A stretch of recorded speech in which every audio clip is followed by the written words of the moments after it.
Dạ, em chào chị ạ. Chị cần gì để em hỗ trợ cho mình ạ? Em tư vấn cho chị bộ sofa tốt nhất ở đây. Tiền bạc không quan trọng. Tiền bạc không quan trọng.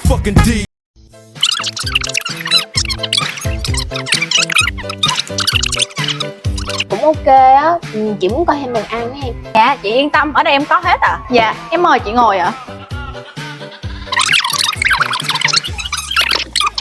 Dạ, để em báo giá cho chị nha. Khỏi em. Chị đã nói tiền bạc với chị là không quan trọng.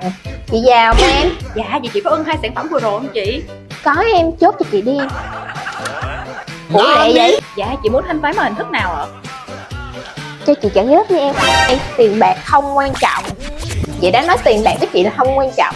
Chị giàu mà em. Dạ, bên em có hình thức trả góp qua hệ tín dụng thôi ạ.